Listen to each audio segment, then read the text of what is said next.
Um olá para você que nos assiste, nos ouve aqui no A Gente Conversa. Eu sou Randy Fuzjäger e este episódio marca o retorno desse meu projeto e um novo ciclo, trazendo algumas novidades e mudanças que eu creio que, se você já está aqui com a gente, já viu quais são pelas minhas redes sociais e pelas redes sociais do projeto, no @agenteconversa_. Eu estou muito feliz em ter você aqui comigo e também com esse convidado. Edmundo de Oliveira Leite Júnior é jornalista, colunista e coordenador do Acervo Estadão. Foi um dos responsáveis pela digitalização desse tesouro que carrega diversas joias. O Acervo Estadão é responsável por catalogar toda a história dos 146 anos da existência do jornal O Estado de São Paulo, sendo um potente repositório que ajuda a contar a história da imprensa brasileira e do próprio Brasil. Edmundo também é escritor e atualmente mora em São Paulo. Está no Estadão desde 1996. Bem-vindo, Edmundo. Obrigado, Randy. Obrigado pelo convite. Prazer conversar com você e com todo mundo aí que assiste os seus programas, ou assiste ou ouve, né? Muito legal. Isso, exato. É um prazerzaço estar com você.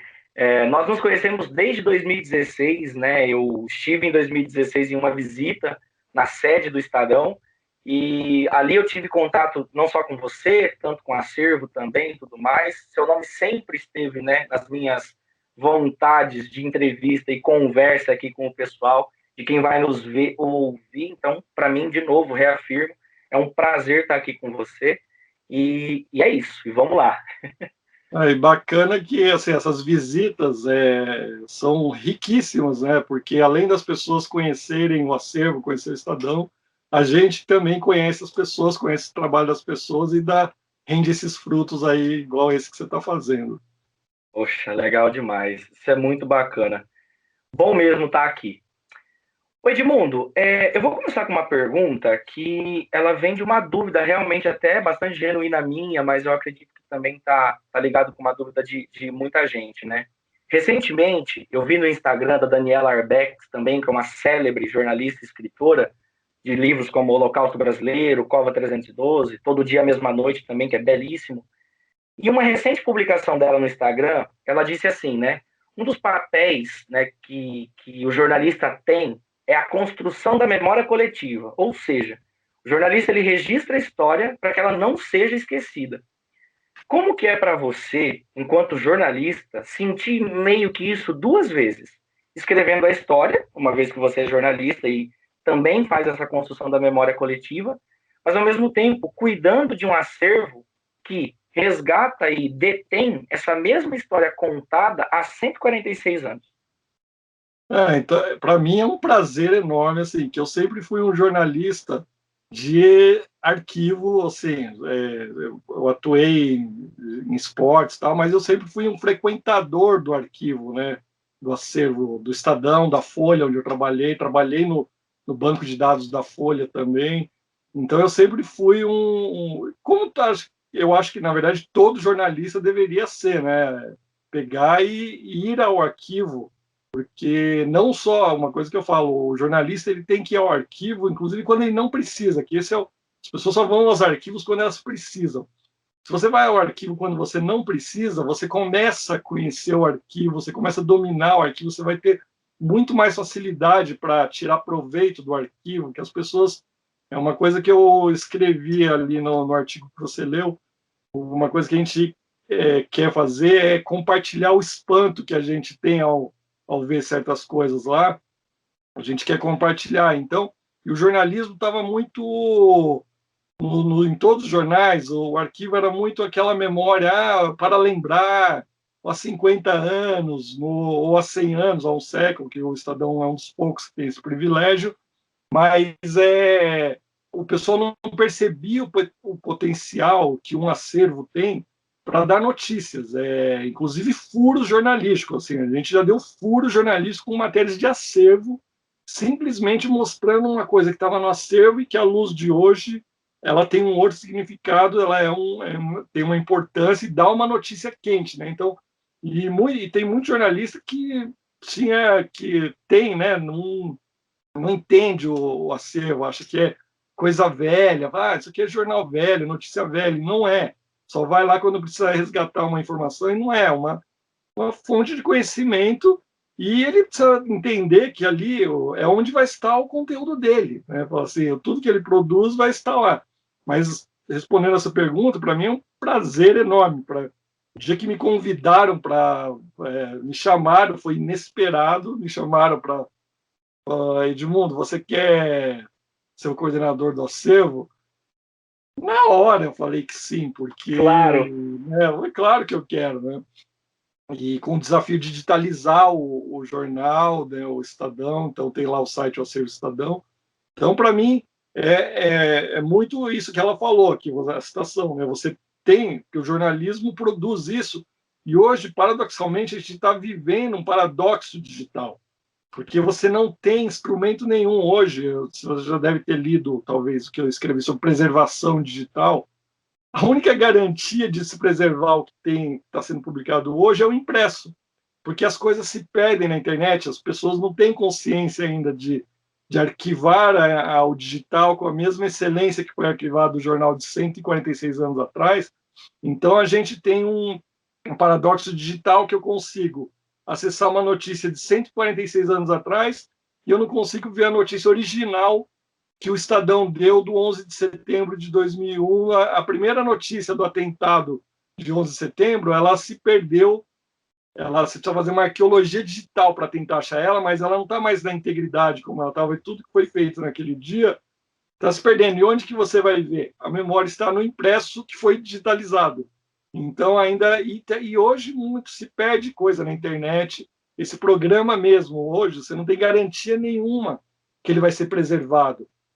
Ao tempo que alguém da universidade em Maringá, um jornalista de Maringá, que nos anos 70, por exemplo, fizesse um jornal mimeografado, aquilo ia para uma biblioteca, ia para o arquivo público da cidade, está lá até hoje. E o digital, esse que você está produzindo, você não tem garantia que vai estar disponível daqui 50, 100 anos ou para a eternidade.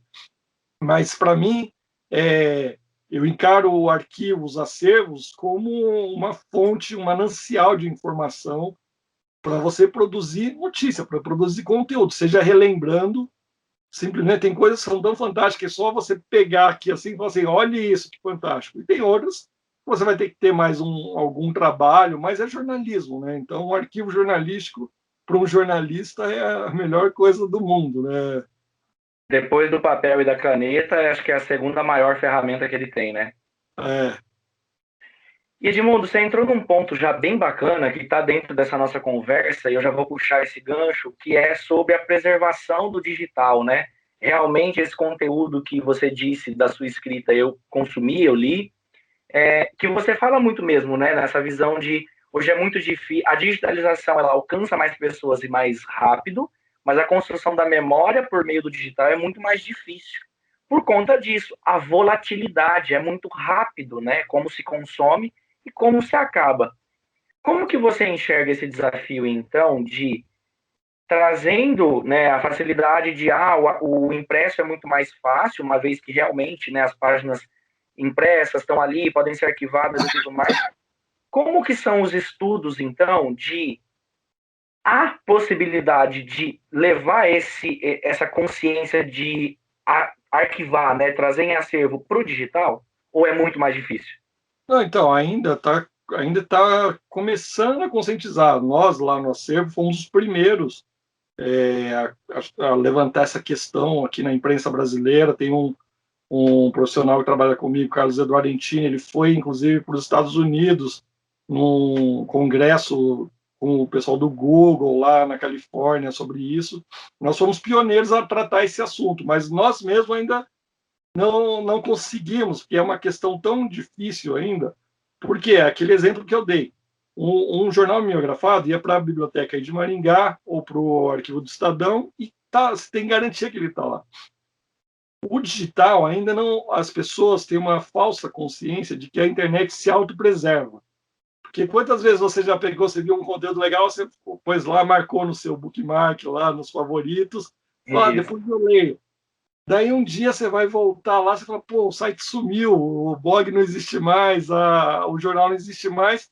Você fala, cara, cadê esse conteúdo? Então, existem algumas iniciativas, como o Internet Archive, que é um site que ele faz uma varredura em sites e vai armazenando alguns sites que ele julga importante, mas não tem. Hoje você não tem a figura igual, por exemplo, a Biblioteca Nacional. Ela guarda todos os jornais, ela guarda todas as revistas. Não importa, você não faz juízo de valor, né? A internet, você tem um desafio tecnológico que o primeiro que é muito grande. Você fala, não dá para uma biblioteca guardar tudo isso. Quem vai guardar? Do mesmo jeito que você não tem armário físico, o armário digital, você fala, quem vai guardar tudo isso? E backup. Então, só que agora estão começando a se conscientizar, agora com a internet com 25 anos, que as pessoas estão começando a prestar atenção, mas nós, no Estadão mesmo, apesar de todos os alertas, por exemplo, que eu pessoalmente já dei, se perdeu muita coisa. Assim, do início da internet, que eu estou desde o começo da internet no Estadão. Então, se perde, mesmo alertando, mesmo falando. E, por exemplo, você viu o Flash, né, que é uma tecnologia que foi desligada agora. Tinha vários especiais, vários conteúdos do Estadão que foram feitos em Flash. Daí você vai lá, era um puta de um material, um infográfico, um negócio especial do impeachment da Dilma, que você clicava, acontecia várias coisas que estavam suportadas em Flash. Ele não existe mais, assim. Ele até existe o endereço, você vê lá uma página, mas as funcionalidades já não Não são funcionam. mais suportadas, né? Não funcionam mais. Então é um desafio. Agora, o primeiro desafio é conscientizar. Por exemplo, lá no Estadão eu consegui conscientizar, já seminar essa questão, mas a gente não conseguiu ainda nem implantar nenhuma medida prática, que é o que eu defendo, assim, não só no Estadão. Ou seja, precisam existir protocolos de preservação digital. Por exemplo, o pessoal da TI vai movimentar um servidor, devia apitar um alerta lá, não, esse conteúdo não pode ser removido, esse conteúdo não pode, porque as pessoas têm noção que tudo vai se autopreservar. Para quem não é do ramo, que está assistindo ou ouvindo isso, é igual no seu celular, né? Você está lá com as fotos, acha que está tudo lá, se você não fizer um backup, você corre o risco de um dia se perder tudo, não tem essa garantia. Então, estão começando a conscientizar, tanto nas esferas privadas quanto públicas, né? Mas vai ser a hora que ocorrer o problema, que vai começar mesmo daí a forçar situações. Falar, perdeu, igual, por exemplo, comparando uma perda de servidor, é igual o incêndio no Museu Nacional lá do Rio de Janeiro. Nossa, é a mesma coisa, sim. Às vezes não é tão impactante, mas a gente não está vendo. Fala assim, putz, um servidor aqui da Amazon queimou. Então, assim, tá. Mas tem um backup. Imagina que um atentado terrorista, uns hackers, vai lá e fala, não, vamos destruir os 2 servidores. Você não tem garantia. Claro que isso eu estou dando um exemplo extremo. Poderia acontecer até fisicamente. Alguém fazer um atentado contra um arquivo, uma biblioteca, acabou esse conteúdo. Mas o problema é que hoje não tem instância nenhuma, assim, nem legal, nem privada, nem nenhuma esfera. E as universidades agora, mas as discussões agora avançaram bastante. Da primeira vez que eu escrevi sobre isso, que foi em 2011, até agora, já se avançou muito na questão. Então, pelo menos a discussão já está posta, já existem, estão desenvolvendo tecnologias, mas ainda precisa-se de legislação em alguns casos. Acho que tem casos que, por exemplo, eu escrevi quando o site do governo, do Ministério da Saúde, tirou as informações do coronavírus. Não, isso não pode, isso tem que ser preservado eternamente. Não é, pôs um layout novo. Tá, tem um layout novo, mas tem que preservar o que estava lá. Alguém tem que estudar o motivo para que esse layout novo não influencie, né? Mesmo que ele for offline, não precisa estar na web. Fala assim, não, aqui no Ministério da Saúde tem um servidor que estão o site como ele era em 2019, 2020, 2021. O Estadão, o Globo, a Universidade de Maringá, não importa. Então, precisa ter uma consciência agora institucional das esferas governamentais, privadas, acadêmicas, mas ainda está assim, não tem garantia nenhuma. A gente está vivendo pode ter um apagão aí de memória, porque são poucas as ações, né? Quem está à frente disso bem é a Biblioteca Nacional dos Estados Unidos, né? A Biblioteca do Congresso Americano, que, por exemplo, eles têm ações, eles arquivam twitters. Ou seja, você fazer das pessoas, eles pegam e falam assim, ó, vão lá, tem um crawler, né, que faz uma busca e grava aquilo, porque no futuro, o seu tweet, o meu tweet de uma pessoa, de uma dona de casa, isso é história. É história. É É história. exatamente. Que é igual a própria questão do Trump, né? Fala assim, é um pepino para você resolver. Fala assim, não, apaga. Eu entendo que tem que ser preservado, até como prova de crime, né? Você tem que. Eu entendo que tem casos e casos, mas a minha posição geralmente é de não se apagar nenhum conteúdo na internet, mesmo ofensivos, mesmo criminosos. Eu acho que já tem soluções digitais que dariam para você pegar, fazer, por exemplo, um Twitter, um Instagram, um post inadequado, antes dele ser acessado, colocar aquelas camadas de avisos, de disclaimer, falar, ó, isso aqui é um conteúdo ilegal, mas está sendo preservado como um documento histórico, que é o que a gente faz no site do Acervo Estadão, inclusive. O site do Acervo Estadão, para as pessoas que não conhecem, o Estadão, um jornal de 146 anos, durante 5 anos da ditadura Vargas, de 40 a 45, ele foi tomado dos proprietários do jornal, ou seja, virou um jornal do governo. Apesar disso, o Estadão não reconhece 5 anos como conteúdo produzido pelo jornal, tanto que a numeração voltou. Quando ele foi devolvido, por exemplo, estava no número 40.000, daí já tinha no 45.000, voltou para o 40.001. Mas está lá no site do acervo com um aviso, ó, não reconhecemos esse conteúdo como produzido pelo Estadão, mas está aqui os 5 anos de jornal produzido durante a intervenção da ditadura Vargas, como um documento histórico. As pessoas precisam ver o que foi feito ali. Então, você já tem mecanismos legais e tecnológicos para se preservar os conteúdos e garantir, claro, o porquê daquele conteúdo está sendo preservado, né?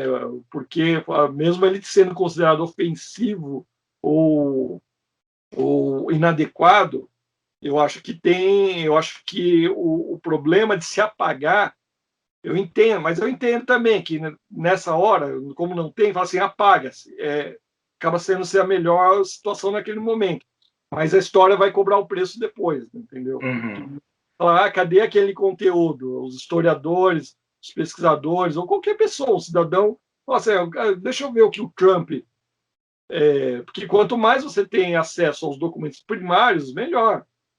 Em vez de um intermediário. Tudo bem, vocês confiam no jornalismo, nos estudantes, nos acadêmicos que estão reportando que o Trump falou aquilo, mas você tem o direito de ver aquele conteúdo primário, né? Então, mas essa é a questão, é o pepino que tem que ser resolvido e que é que eu acho que é a questão mais importante hoje digital é essa, porque com ela está envolvida tudo. Assim, a preservação digital está.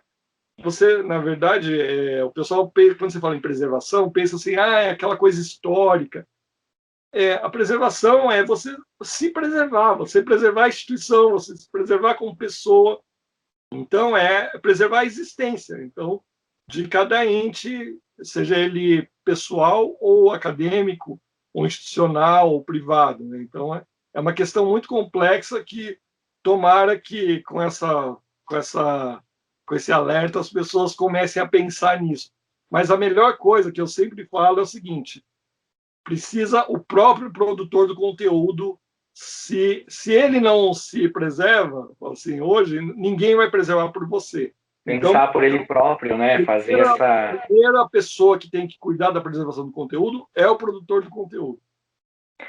E você me fez lembrar de uma coisa bem legal, Edmundo, que aconteceu até comigo, inclusive, até bem nesse ponto aí. Na faculdade, né, onde eu estudei e tudo mais, nós tínhamos uma disciplina de técnica de reportagem e entrevista, onde nós, né, tínhamos um jornal laboratório online, sediado nos servidores da instituição, onde nós escrevemos, né, todas as matérias, eram tarefas disciplinares, uma vez que você ganhava nota com aquilo e tudo mais, mas isso era publicado para o mundo, né? É um orgulho que você tem, por mais que seja um aprendizado acadêmico, mas você quer mostrar aquilo e tudo mais. O curioso, porque nós tivemos, né, a retirada desse jornal laboratório do ar, por questões acadêmicas mesmo, institucionais, a diretoria da instituição, eu acho que, não sei se não viu mais valor, alguma coisa, eu até comprei uma briga, porque o curso também foi remodelado, essa disciplina, mexeu um pouquinho nessa disciplina, e esse nosso acervo, digamos assim, era um acervo com mais de 4.500 textos de alunos que estão desde 2003. Né? O curso onde eu estudei começou em 2002, eu estive nesse jornal em 2016, né? Então são assim, já são 14 anos de diferença, mas eu tinha acesso a textos, por exemplo, de amigos meus da imprensa, na época que eles estudaram. E quando eu identifiquei que esse site estava fora do ar, eu comprei quase que uma briga com a instituição para que minimamente a gente tivesse um processo de resgate desse material. Uhum. Claro que não pensando só no meu material, porque, por exemplo, nesse ano, né, eu publiquei 13 textos importantes para mim. E aí eu peguei e falei, eu quero dar um jeito de minimamente salvar isso em algum lugar, que seja meu, mas é um direito meu, porque eu escrevi. E aí, igual você falou, às vezes pela falta da consciência que nós temos, de o próprio produtor não cuidar do seu conteúdo, mas também não pensar na coletividade da história, eu não tinha me preocupado na época, achando que vai estar para sempre, uma vez que está ali no site. Quando eu me deparei com aquele fato de passar pelo rascunho de não ter contato com a minha história escrita, porque são materiais meus, falei, não, tem alguma coisa errada aqui. Então eu fui atrás, a gente até conseguiu recuperar, várias pessoas também olharam para o site e tudo mais.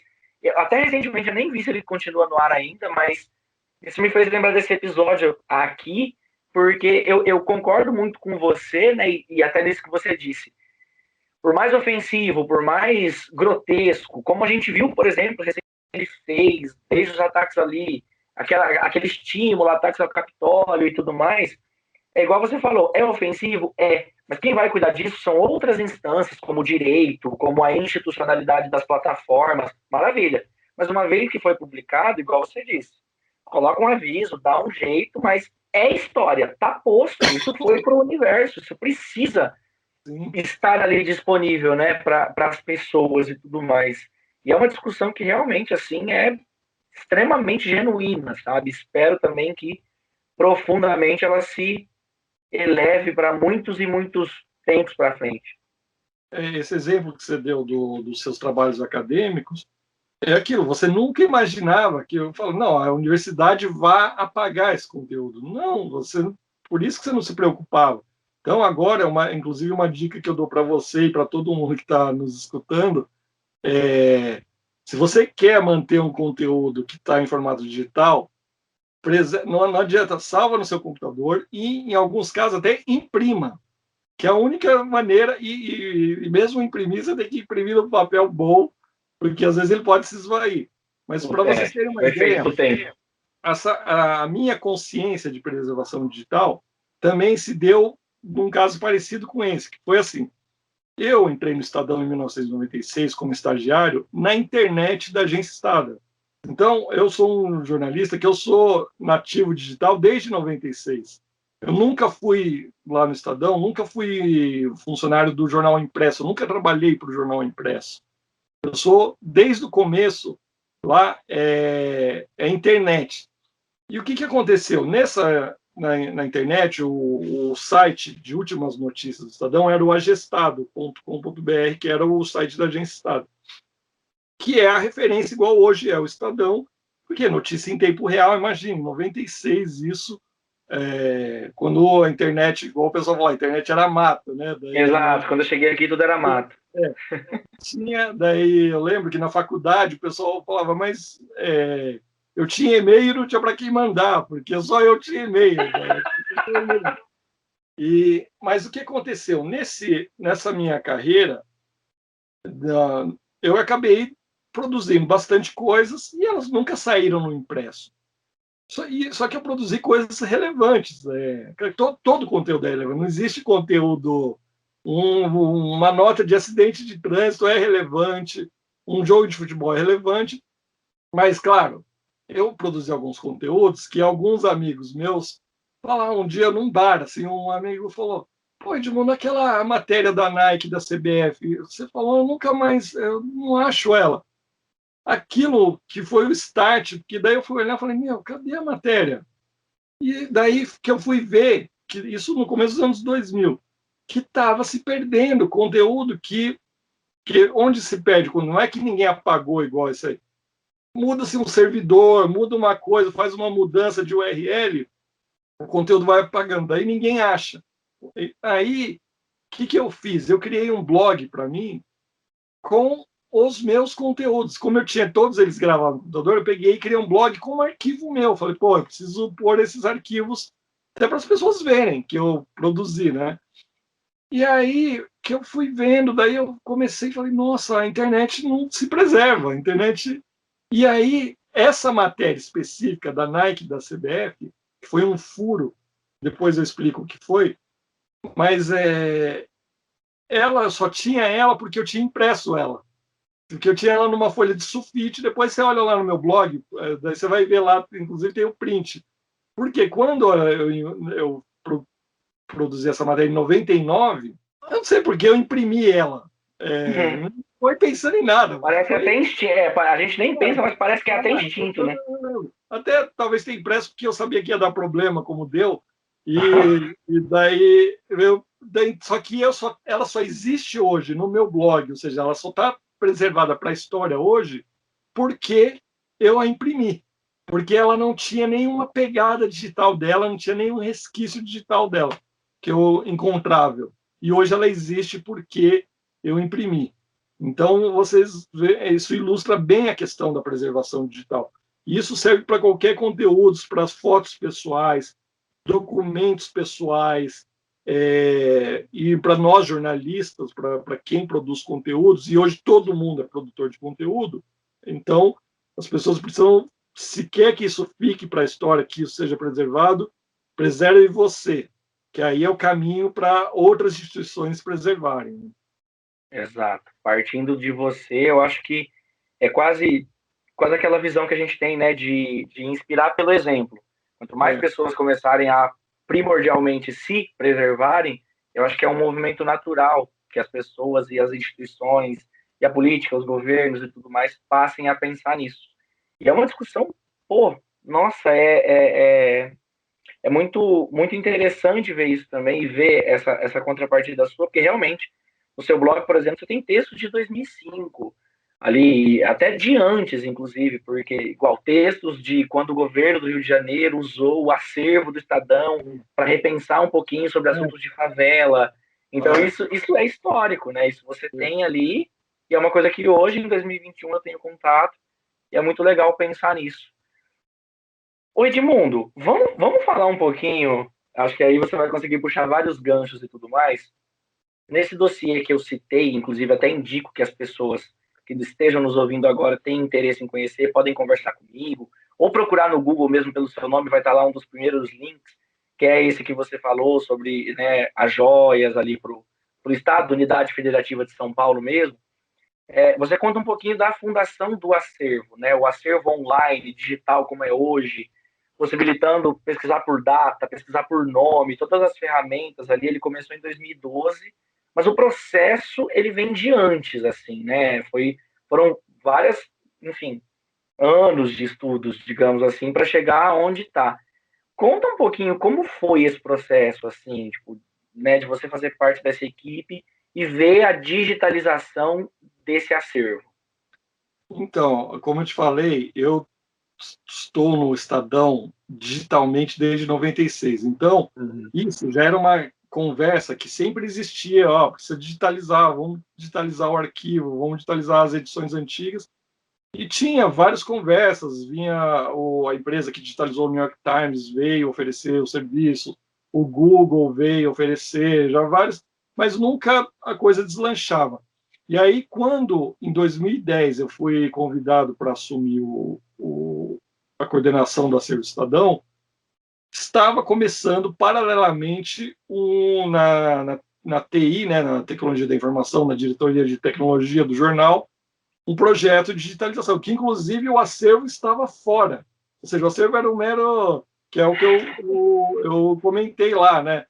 Você pontuou Você isso. participava do projeto, assim, estavam, claro, é um projeto muito bem intencionado, muito bem feito, mas você vê como que o pessoal às vezes despreza o acervo. Eles estavam fazendo sem falar com as pessoas do acervo que trabalhavam lá.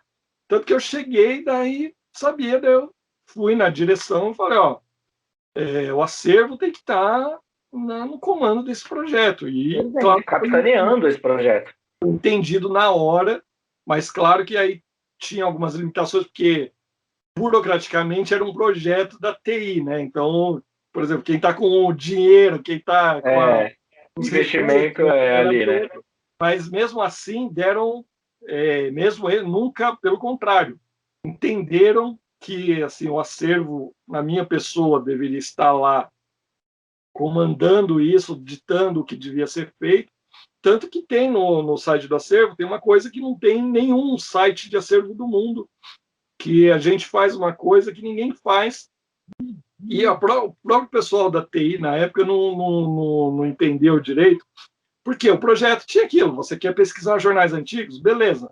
Você digita a data, você vai lá no jornal de 4 de janeiro de 1975. Você quer procurar Maringá? Você digita Maringá, ele vai fazer uma varredura em todos os jornais e vai trazer as milhares de ocorrências de palavra Maringá. Produzimos, vamos produzir, já tudo estava já no escopo do projeto. Então tem que ter perfil do Euclides da Cunha, do Tancredo Neves, do Ayrton Senna, das grandes personalidades, num formato verbete, com páginas, tudo isso meio que óbvio num projeto de acervo. Uhum. Canudos, ou seja, para não ficar só na pesquisa. Mas a hora que eu entrei, eu falei assim, eu quero que tenha uma sessão de notícias. Aí o pessoal, como notícias? Essa história é ótima. Nossa, que bom que você entrou, porque era uma coisa que eu ia te perguntar. Que bom que você entrou nisso, porque essa história é ótima. Já tem as notícias online lá, o jornal já dava. Não, eu quero uma sessão de notícias dentro do acervo. Eles, mas como? Daí eles não compreendiam. Assim, era engraçado que a interrogação você via assim, na cabeça das pessoas. Um ponto de interrogação gigantesco assim em cima. Eu quero que você faça uma sessão aqui dentro do site do acervo, que a gente vai publicar novos conteúdos. Mas o que você vai publicar? Eu falei assim, põe lá que depois você vai ver. Deixa comigo, executa para mim, que o resto depois de mostra. Assim, porque eles não entendiam isso. Como você vai produzir notícias a partir do acervo? E foi o que a gente fez. A gente começou, claro, há um século, a coisa mais óbvia do mundo. Você pega uma notícia de um século atrás e fala, vê lá. Isso sempre desperta curiosidade nas pessoas. Mas aí que a gente começou, por exemplo, que já tinha um blog lá no Estadão que chamava Há um Século. Tanto que foi a primeira coisa que eu fiz no Estadão. Falei assim, não é mais há um século. Pode ser há 5 anos, pode ser ontem, pode ser há 15 anos, há 10, há 12. O que importa é, assim... O espaço temporal não está cravado em 100 anos, né? Pode ser em 15, 20. Não importa. Importa o conteúdo que a gente vai dar. A gente tem aqui 146 anos, é só você abrir uma pasta lá, que é igual o Entini, que é esse profissional que trabalha lá com a gente. Um dia ele estava fazendo uma pesquisa sobre um outro assunto, abre uma pasta, tem o Wilson Simonal com o James Brown no Brasil, recebendo o James Brown no Brasil em 74.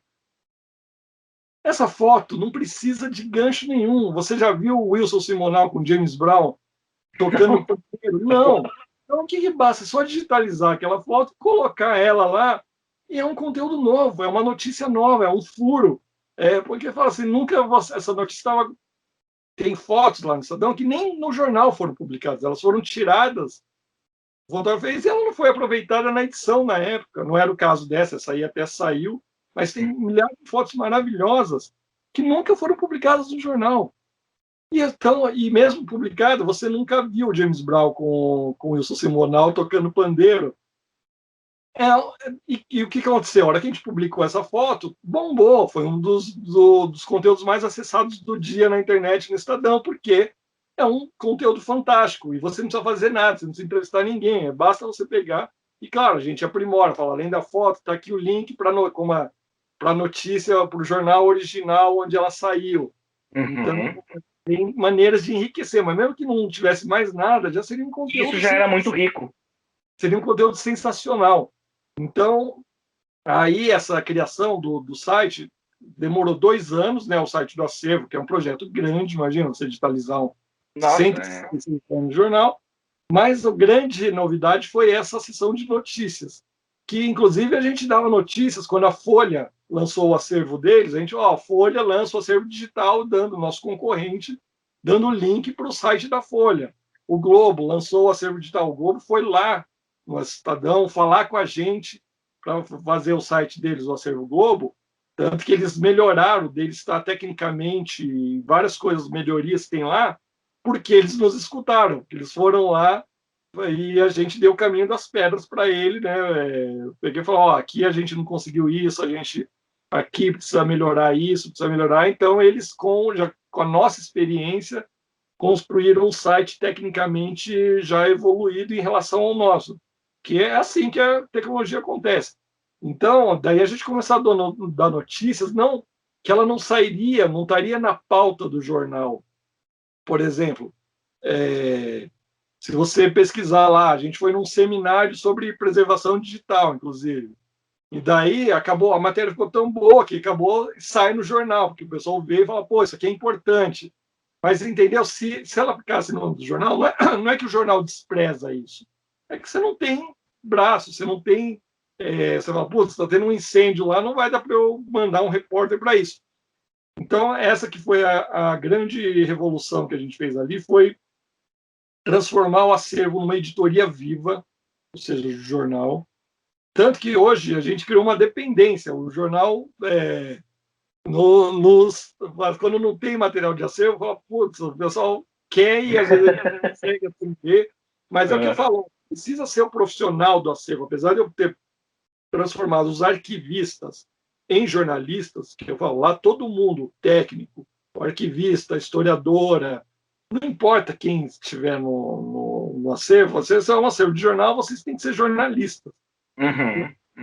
Por exemplo, o técnico de digitalização produziu um conteúdo que foi ele que fez, porque ele estava digitalizando um material fotográfico, ou seja, ele podia não fazer nada, ele podia lá ficar lá digitalizando, daí ele parou numa foto e falou assim, esse aqui não é o João Dória? Daí falou comigo, eu falei, sim, é o João Dória. Daí era o João Dória com o escritor Jorge Amado e a Zélia Gattai em 1985, comendo pastel na Praça da República. Então, olha como a cabeça do técnico de digitalização já estava pensando jornalisticamente, porque daí fez uma galeria, falou assim, João Dória com Jorge Amado e Zélia Gattai em 1985. Rendeu uma galeria, porque na época não foi aproveitada, porque na época o que importava era o Jorge Amado e a Zélia Gattai. O João Dória, na época, não importava para o jornal, na notícia, porque a notícia era que o Jorge Amado e a Zélia Gattai estavam em São Paulo. O João Dória estava ali porque ele era presidente da Paulistur, que era o órgão de turismo de São Paulo, e foi se cerimoniar, receber eles. E, claro, não saiu no jornal, porque cortaram ele da foto, porque o que interessava era a presença do Jorge e da Zélia. Hoje, o João Dória se tornou um personagem relevante no Brasil.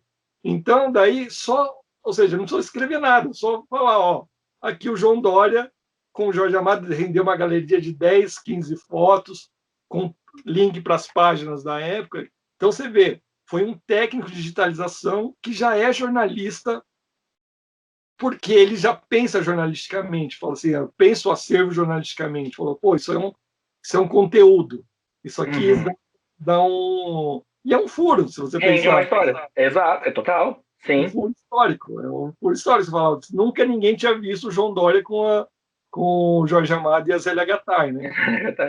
Essa sessão de notícias do acervo, ela é revolucionária nesse sentido, tanto que a gente já deu furos com isso, já dei outros furos com o material de acervo, simplesmente olhando para o material de acervo.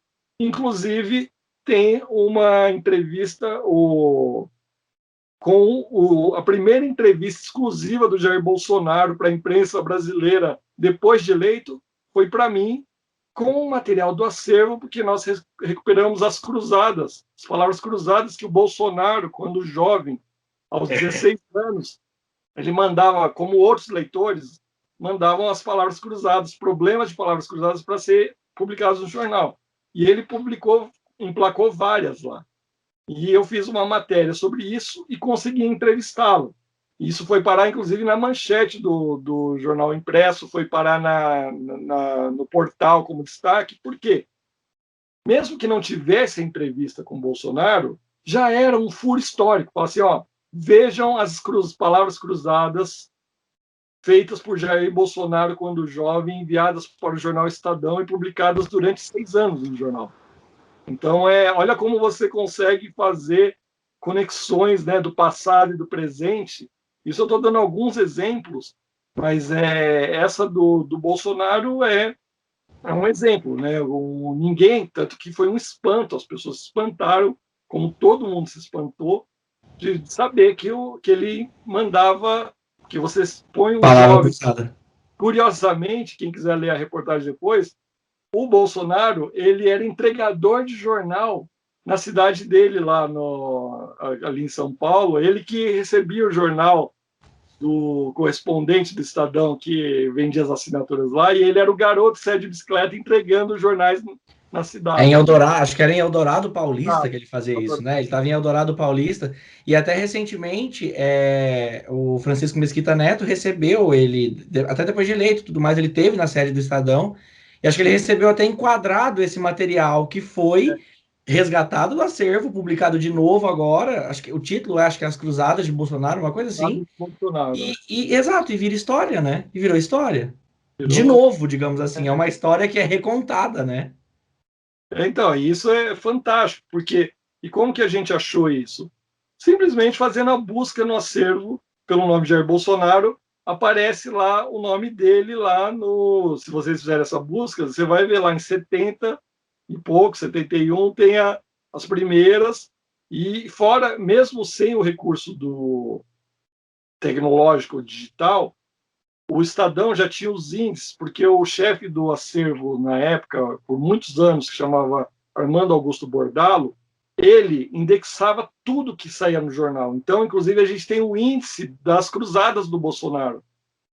Não só do Bolsonaro, como de qualquer leitor que mandava cruzadas, estão lá o nome da pessoa e quando foi publicado aquele conteúdo, inclusive palavra cruzada. Então, olha a excelência arquivística que o Estadão tem há muitos anos, desde sempre, né, que possibilitava isso. E a tecnologia, a digitalização unida a isso, aí você surfa na história, né? As possibilidades são muitas, né? Que é o que eu falo. A digitalização dos acervos está reescrevendo a história. Porque tem muito conteúdo, igual esse, as palavras cruzadas. Já sabia que ele tinha mandado palavras cruzadas, porque na famosa entrevista da Veja para ele em 86, ele já falava, eles fizeram um perfil e falava que ele tinha uma certa celebridade em Eldorado por causa das palavras cruzadas que ele emplacava no Estadão. Mas só que quando eu li isso, aí eu fui atrás. E aí que o conteúdo cresceu, né? E virou, o cara é presidente do Brasil, né?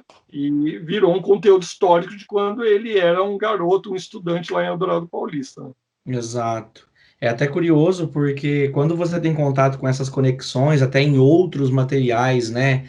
Existe um podcast, né, chamado Retrato Narrado, feito pela célebre Carol Pires, que conta a história do Bolsonaro e resgata isso. Ela foi até Eldorado Paulista, falou sobre, conversou com pessoas e tudo mais, e ela traz isso realmente como um adendo, né? Ela fala dessa infância e juventude ali em Eldorado e fala desse fato, né? Nas pesquisas que ela realizou, trazendo essa informação mesmo do que ele fez nessa adolescência, e enfim, esteve ali junto dessa veia jornalística, mesmo sendo entregador e tudo mais. E é isso, porque toda essa história, né, e como eu te disse no começo da pergunta, né, era até um ponto que eu ia entrar com você, que era muito sobre isso. Como o faro jornalístico, ele vem para nos mostrar que é possível, né? Eu tive recentemente na sessão de notícias do Estadão, do Acervo, e uma das últimas que foram, né, até pela morte prematura tão precoce do prefeito de São Paulo, Bruno Covas, um especial, por mais que o Estadão, a agência Estado, fale sobre gestão, como ele era um político mais comedido, mais voltado para a democracia e tudo mais, o acervo tem esse papel específico de, por exemplo, o neto do ex-governador de São Paulo, Mário Covas, né? A primeira, por exemplo, quem vai saber e imaginar que a primeira vez que o nome do Bruno Covas foi citado do Estadão foi quando ele passou no vestibular de administração, entendeu? Então isso é genial, é fantástico acompanhar, sabe? É um trabalho, como você bem citou, bem lindo, assim, né? Mas esse conteúdo, falando em vestibular, esse é o conteúdo de maior sucesso que a gente fez também no Acervo Estadão, que toda vez que a gente atualiza também faz muito sucesso, que é o famoso do vestibular. E eu tive essa ideia justamente quando foi lançado o acervo, que foi o seguinte: quando a gente lançou o acervo em 2012, o Estadão fez uma grande festa, né? Fez uma grande comemoração.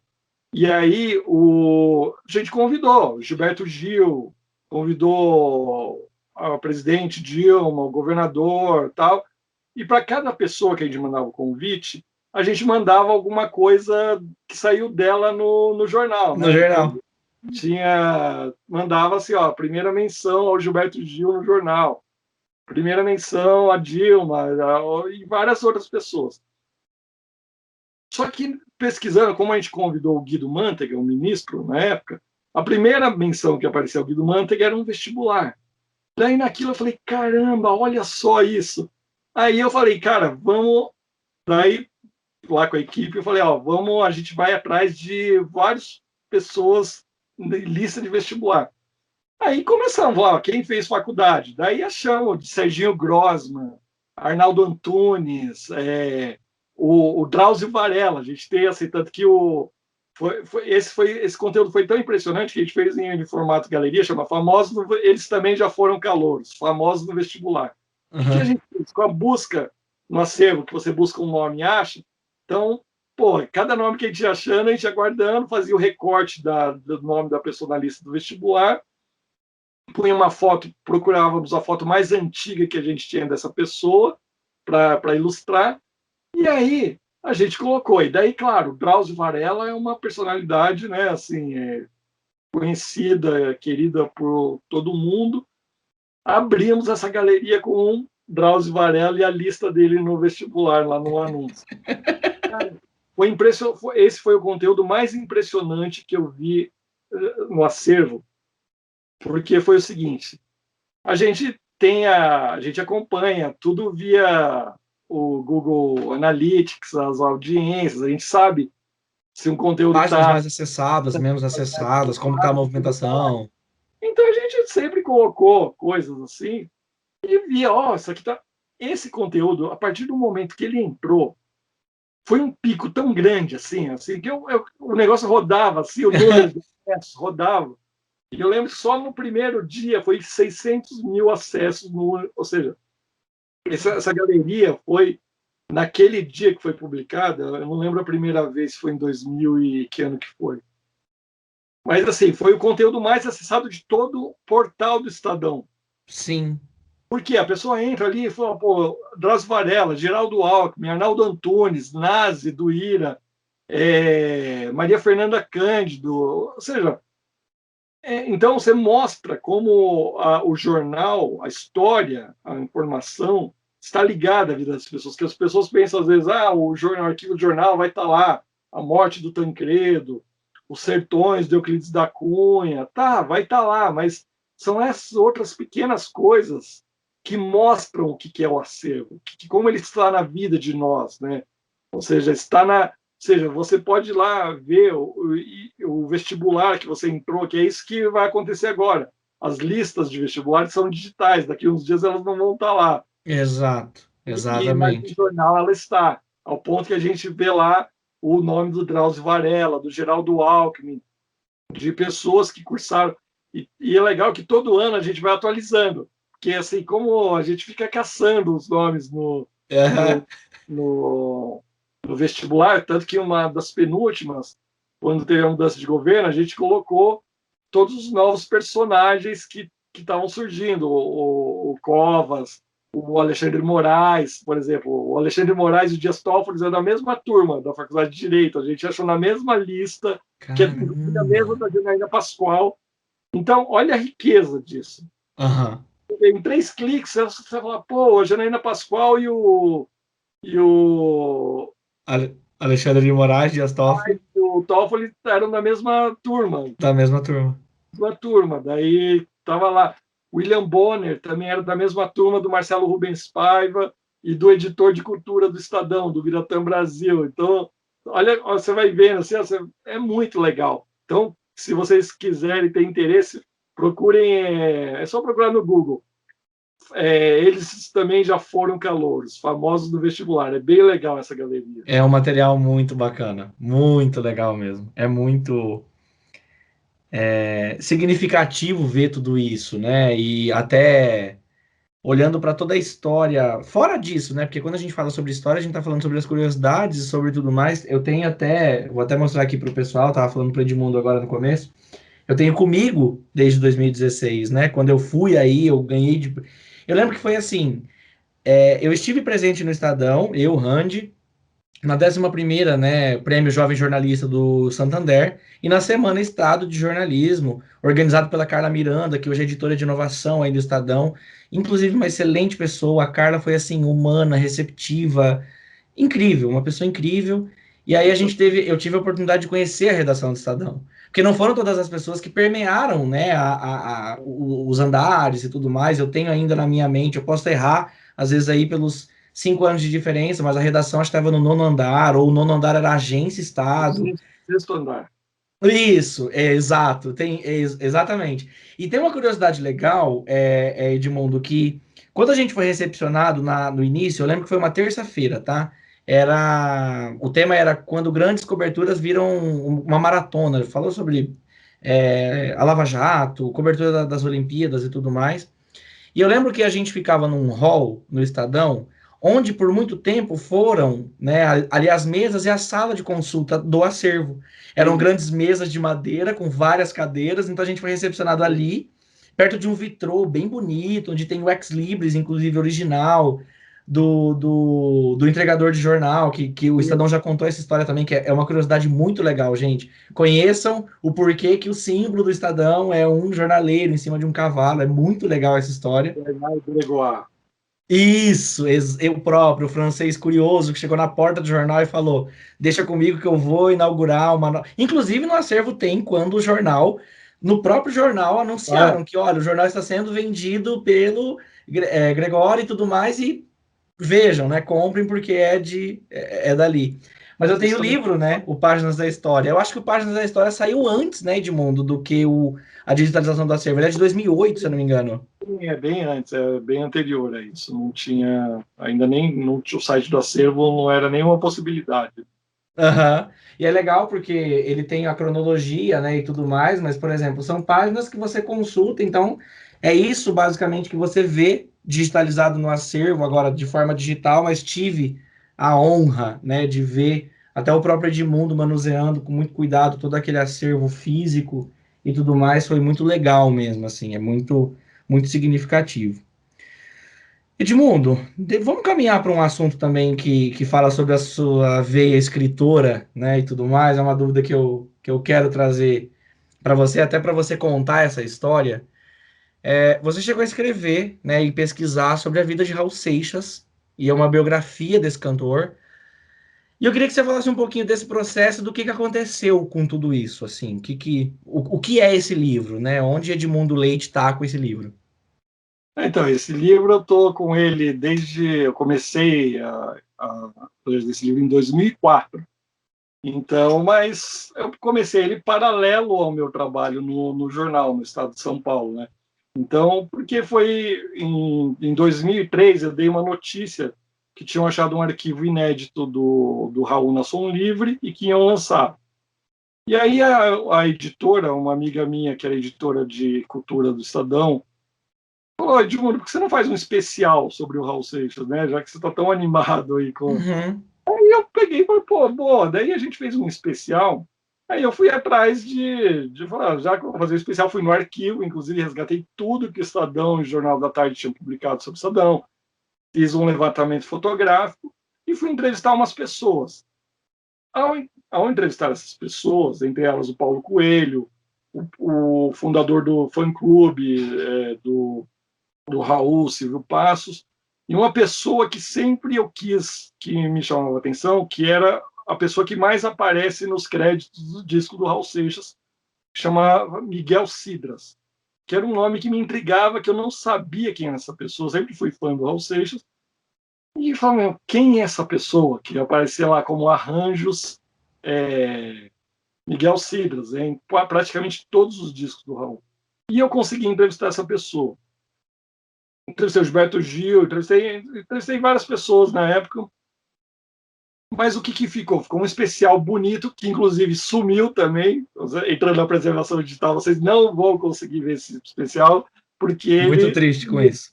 Eu até tenho ele arquivado aqui, inclusive impresso, mas ficou um especial sensacional, que hoje não está mais acessível. Só que ali ficou, ao fazer as entrevistas, pô, essa história desse cara está mal contada. Uhum. Tem uma história muito maior aí para ser contada. Tem muita. Falei assim, eu já tinha escrito, no especial eu escrevi algumas coisas, falei, meu. Tem algum ponto que não está fechando. A gente precisa ver alguma. Tem alguma coisa que ainda está me incomodando. Não é algum ponto. Falei, meu, a história é muito maior. Essa história desse cara não está contada direito. E eu vou contar. Eu tomei essa decisão. Claro que você não toma isso de uma hora para outra, mas assim, eu vou contar essa história. E decidi, mas já tinha consciência. Eu não sou, ao contrário do que você falou, eu não sou um escritor, eu sou um jornalista. Eu sou escritor porque eu escrevo matérias, mas não escritor no sentido de que publicar vários livros. Porque esse livro ainda não foi publicado, esse livro não existe ainda, então eu não posso dizer que eu sou um escritor titular, né? Do jeito que as pessoas imaginam. Mas o que aconteceu é o seguinte: eu, como um jornalista que nunca tinha publicado um livro, tinha consciência das dificuldades que nenhuma editora ia bancar esse livro, ia me bancar fazer esse livro. E quando eu resolvi fazer esse livro, eu tinha consciência do que eu queria fazer, e eu e esse especial que eu fiz foi muito aprofundado, então eu sabia o que eu queria fazer e o que eu precisava pesquisar. Ou seja, para você pesquisar uma vida de uma pessoa, não é uma matéria de jornal, sem demérito às matérias de jornal, ou seja, não é uma matéria de revista. Uma biografia, para você escrever uma biografia de alguém, você tem que entrevistar muitas pessoas, você tem que pesquisar muitas coisas, você tem que ir aos lugares onde o biografado esteve. Enfim, um livro de biografia não é um livro simples de fazer. E eu tinha consciência disso, então como que eu comecei a fazer esse livro? Nos meus fins de semana, nas minhas férias, naquela época eu era editor do Portal Estadão, mas eu era editor das 4 da tarde à meia-noite. Então eu tinha amanhã e até às 3:30 da tarde livres para me dedicar ao livro. Então nisso eu bastante nisso, tanto que a primeira entrevista que eu fiz foi com um diretor do Estadão, o João Lara Mesquita, da Rádio Eldorado, que gravou um disco. Ele contratou o Raul Seixas para o disco de 83 do Raul. Então estava lá, estava à mão, né? Então foi a primeira entrevista que eu fiz. Então daí eu comecei a fazer com a consciência de que até conversei com as editoras, mas sabia, volte quando o livro estiver pronto, né? Então eu tinha consciência, conversei, claro, logo no começo eu fui conversar com alguns editores de livro, né, de editoras, mas tinha consciência que ninguém ia falar, tá, Jun, tá aqui, vamos bancar o seu projeto, vai lá fazer as entrevistas. Então, eu fui fazendo esse livro no meu tempo livre, né? Meu tempo livre. Eu fui fazendo as entrevistas, os feriados, as férias foram todas programadas, inclusive porque eu fui para os Estados Unidos, fui para a Alemanha, ou seja, onde estavam as pessoas que estavam sendo entrevistadas, porque eu sempre quis fazer essas entrevistas pessoalmente, né? Assim, do possível, claro que tem umas que não, mas a maioria delas, sim. 98% das entrevistas que eu fiz, acho que foram pessoais, né? Nossa. Então eu viajei o Brasil inteiro aqui, fui para vários lugares, vários estados. O Raul Seixas é de Salvador, né? Ele é de Salvador, viveu no Rio, em São Paulo. Então eu tinha as duas primeiras mulheres dele são americanas, moram nos Estados Unidos. Eu tive que ir para os Estados Unidos para conversar com elas, explicando, falando assim, eu quero conversar pessoalmente, não é uma entrevista, ou seja, não é uma entrevista que você em 1 hora, enfim. Então É um processo, né? É um processo entrevistatório. então já era um processo demorado naturalmente, e inclusive em 2009, 2008, eu me licenciei do jornal por alguns meses para apurar mais. Eu falei assim, pô, tem lacunas de apuração, então eu preciso de um tempo, consegui tirar essa licença, daí fiquei morando no Rio de Janeiro um tempo porque aqui em São Paulo eu tinha resolvido praticamente tudo, mas tinha ainda lacunas no Rio e Salvador para fazer, né? Principalmente no Rio. E aí Em Salvador você chegou a morar ou não? Não, mas fui diversas vezes. Diversas vezes. A Salvador. Então nessa, por exemplo, para o Rio de Janeiro teve uma vez, logo no começo, que tinha um personagem que estava na França, estaria no Rio de Janeiro por uns dias. Ele falou: posso te receber tal dia, tal hora. Eu falei: tá bom. Peguei um avião daqui de São Paulo, fui para o Rio, voltei para trabalhar no mesmo dia no jornal. Essa pessoa. Então, é um projeto que eu já tinha consciência disso, é um projeto grande, né? E cada vez você vai apurando, ou seja, fiz muita pesquisa, pesquisei muitos acervos, entrevistei muitas pessoas, cheguei onde quase ninguém chegou. Só que aí surgiu o convite para assumir o Acervo Estadão em 2010. E que eu até ingenuamente imaginei, falar assim, agora eu vou ter mais tempo para publicar o livro, né? Você até teve essa né? É um cargo. Fantasia. Eu vou ter mais tempo para me dedicar ao livro, né? Aí daquela pauleira do noticiário online, que era o portal.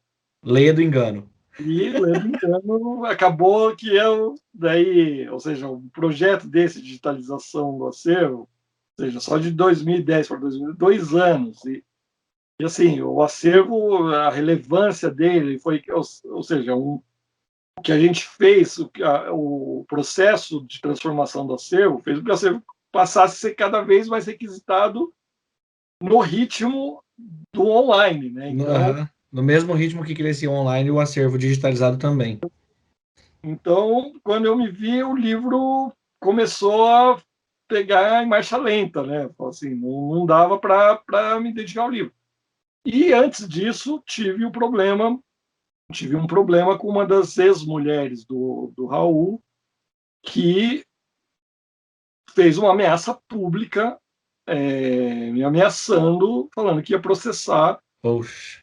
Estranhamente, ou seja, mas ela me deu entrevista, ela me recebeu na casa dela, eu tive conversas com ela ou seja, eu dei uma entrevista que eu tenho gravada de 4 horas, enfim, mas veio essa ameaça pública e que foi uma das, felizmente teve uma coisa boa que acabou sendo um elemento a mais para a discussão que veio a calhar no Supremo, da questão das biografias, né? Que o pessoal queria, artistas de renome se uniram para esse absurdo de querer vetar biografias, né? Capitaneadas pelo Roberto Carlos.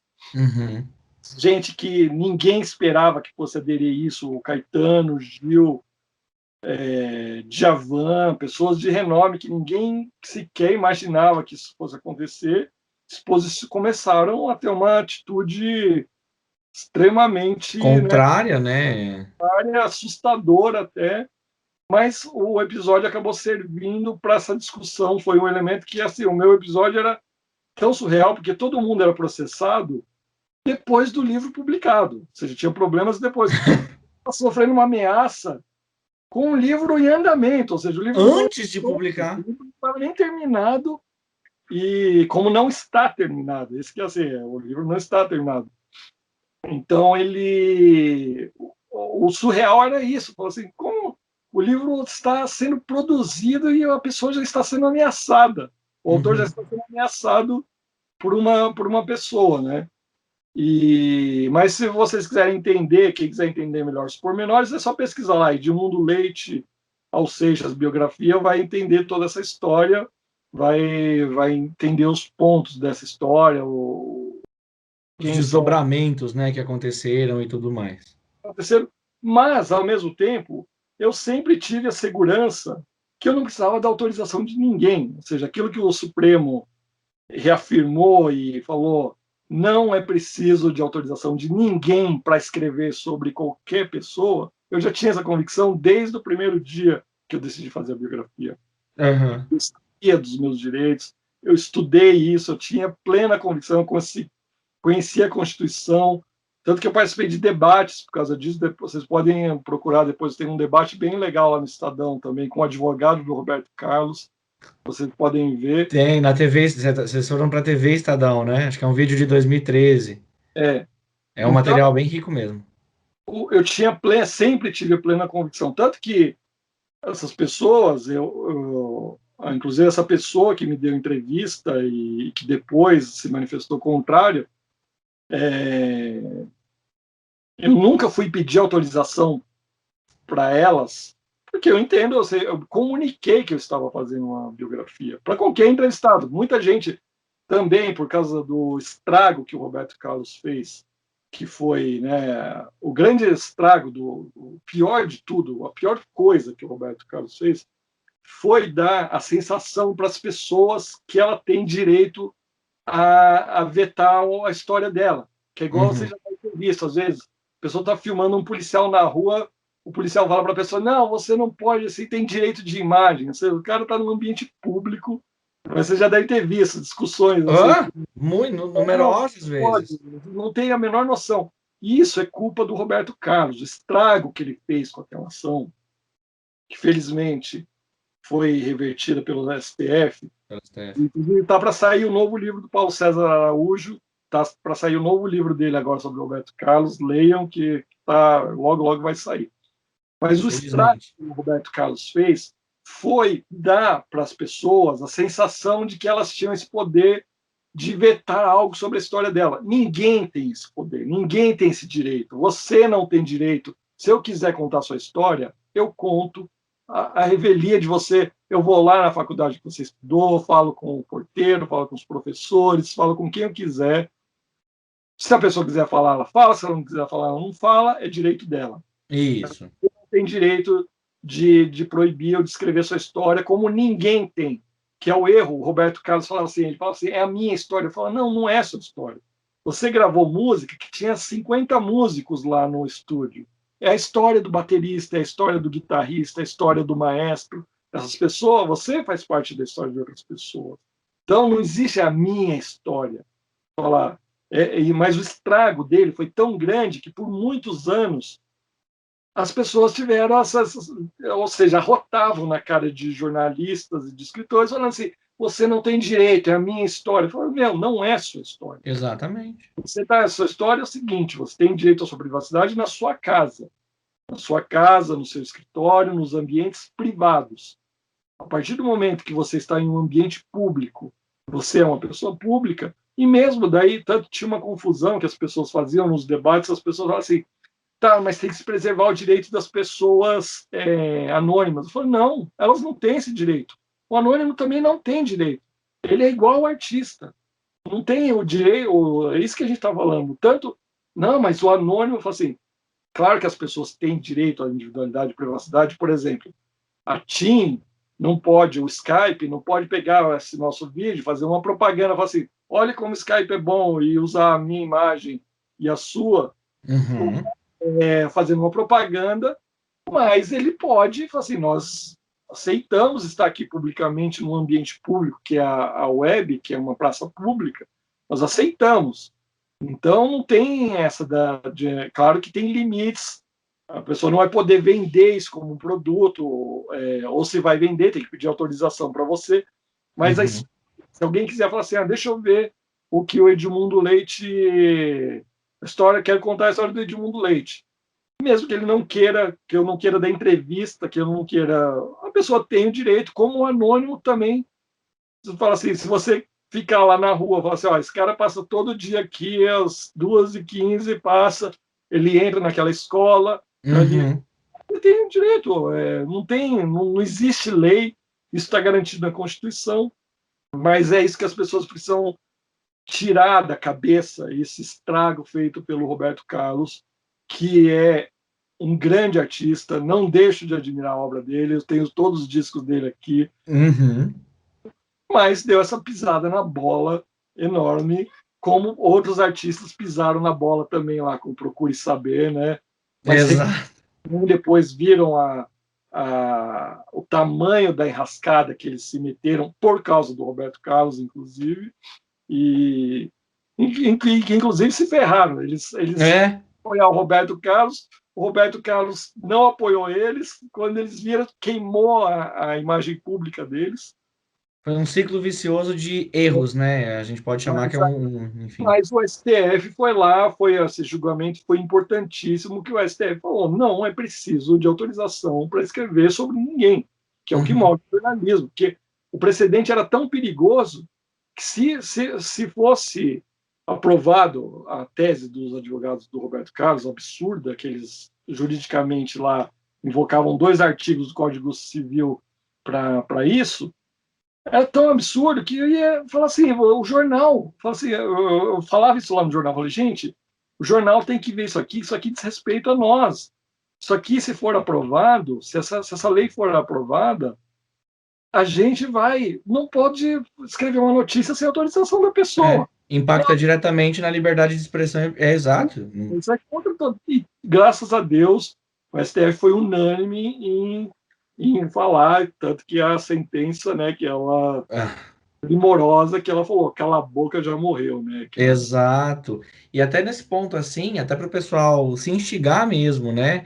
Quando você fala de famosos e anônimos e dessa possibilidade de contagem de história e tudo mais, tem um livro, né, chamado A Vida que Ninguém Vê, escrito pela Eliane Brum, que conta a história de pessoas anônimas. Então, assim, para você ver como que todo esse material vem, né, nessa premissa que você também se alçou para contar a história do Raul Seixas, que, como você disse, não está finalizada, e isso é muito bom, me sinto muito feliz, porque é um material que eu quero muito ter contato.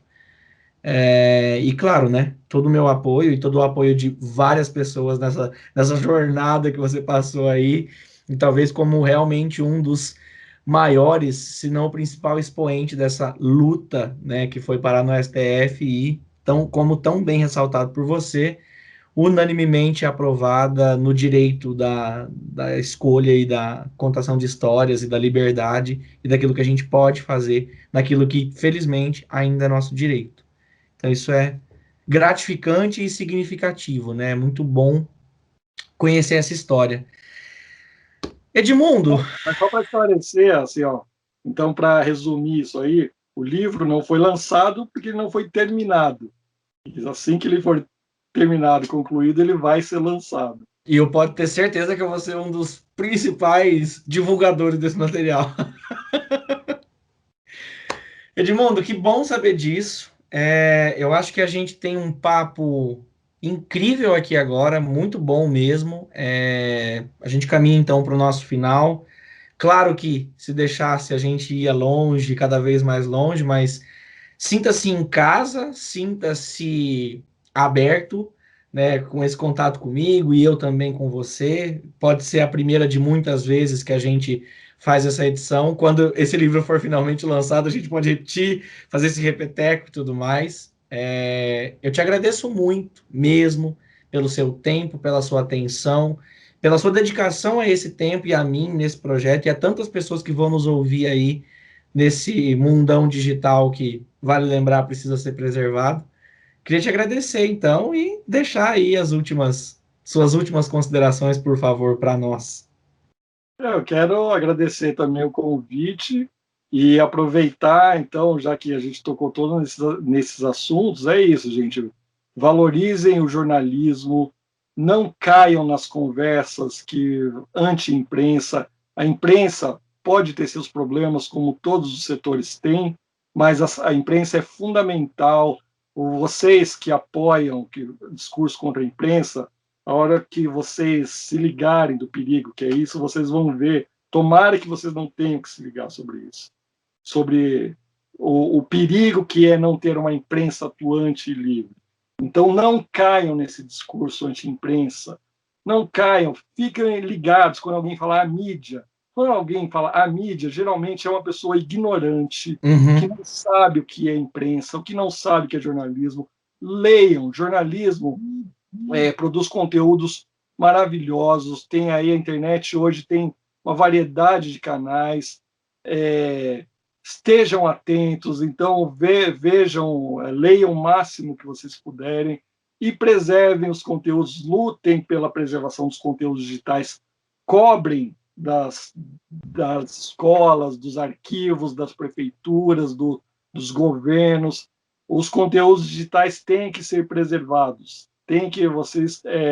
não pode se perder conteúdo digital. Então, do mesmo jeito que não pode se perder conteúdos físicos, não se podem. Então, lutem, preservem seus conteúdos, guardem seus conteúdos. Se você é estudante, se você é produtor de conteúdo, se você é jornalista, porque se você se interessa por um tema, você é um preservador desse conteúdo, você, como um fã de um artista, pode ser o preservador desse conteúdo, você, como um estudioso de um assunto, pode ser o preservador de um conteúdo, mas dissemine essa ideia que a internet é fragilmente, ela é muito legal, mas há riscos dessa riqueza toda não ser preservada. Então, lutem pela preservação digital, pela liberdade de expressão, cobrem as pessoas que têm responsabilidade, que têm poder, que têm meios de preservar, que façam isso, que não façam como a sua universidade fez, de deletar. Exato. Exatamente. Viva a preservação da história e viva a imprensa livre, sempre.